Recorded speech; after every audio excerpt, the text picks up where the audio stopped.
Have any of you ever had a religious experience? I mean, have you ever dreamed dreams, seen visions, or heard voices in a non-crazy kind of way that, had religious connotations? Because I have. I have had exactly three in my entire life. And I am going to tell you about my most recent as well as potentially my most powerful. I must say that I am grateful that you are the only ones who have to hear it because, well, as you shall hear, it is both interesting and frightening.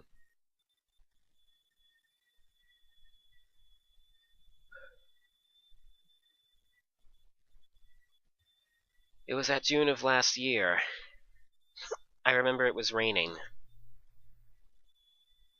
And I was sitting in my favorite armchair in the family sunroom drinking my tea. It had been raining for several days at a time, and I was worrying that it would never stop. It was around that time that the phone rang. And after that, I'm not sure what happened next. But then my mom started wailing, "Oh no! Oh no! Poor child! Poor child!" And so, frightened, I came into the kitchen to see my mother crying over the phone. I found out right about then that my cousin Julian had died.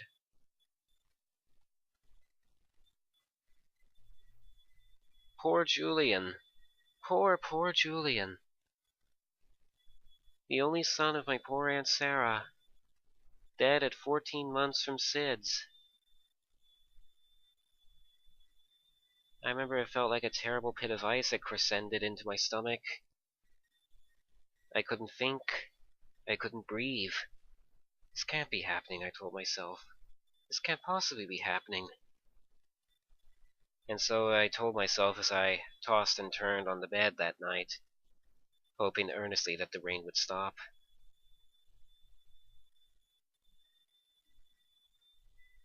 We would head to New York for the funeral in the morning. I could not say I was looking forward to it, but really, who is? At some point or another, I fell asleep. And there followed one of the strangest and the most potent dreams I've had in my entire life. I dreamed I was back at St. Mary's, where I had gone to college. For those of you who have never been there, St. Mary's County is a very rural part of the world. There are no big cities, there is nothing but farmland in every direction, and it's a very quiet and pleasant sort of place if you like to live life out of the way. That's why I had gone there anyway, to get a taste of the rural life and see what the quiet life was like for myself. As such, I associated and still do associate St. Mary's with a great deal more purity than I do Prince George's County. But anyway, I was outside St. Mary's College of Maryland, in my dream, I mean. And I was walking down Mattaponi Road with a bunch of my buddies for one of our college parties. It was sunset, and we were about to march into this large dip in the road before you climb up the hill and rejoin it with Route 5. And as we were walking, I saw a large parade of ghosts marching toward us on the other side of the road. We were on the right side, and they were on the left. One ghost in particular I remember.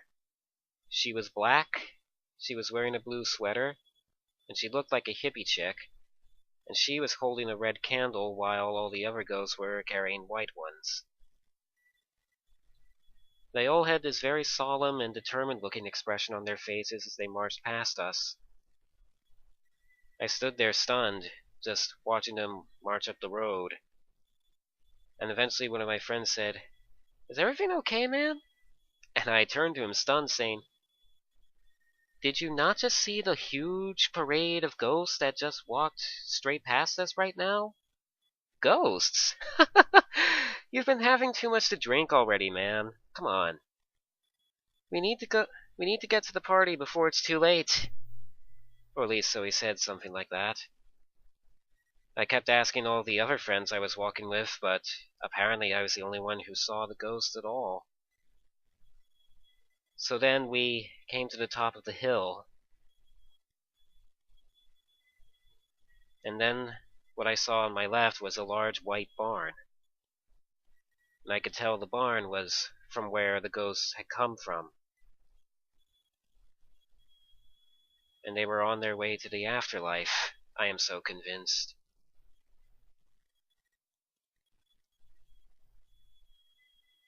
I did not exactly see anything in the dream to confirm that the white barn was where the ghosts had come from.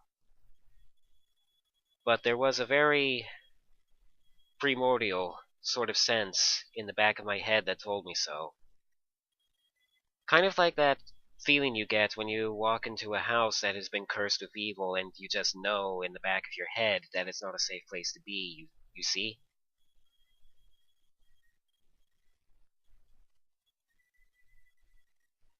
I find it interesting that it was back to St. Mary's that my mind had taken me. Because you know, St. Mary's County, if you ever happen to go there, is a very spiritual place. Many a friend of mine has told me that they have been able to sense the presence of spirits while walking along the country roads late at night, or even while they're in their own dorm rooms.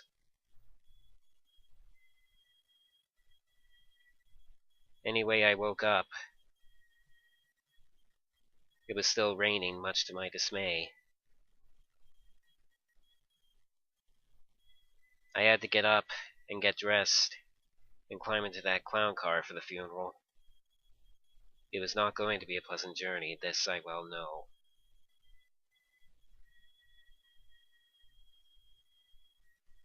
You know, perhaps you may think that this was simply my subconscious playing games with me, but I do not think so. No, I do not think so. It's just that, with the subject matter and the fact that it came right after a death, I really am convinced that I saw real ghosts that night pass their way to the afterlife.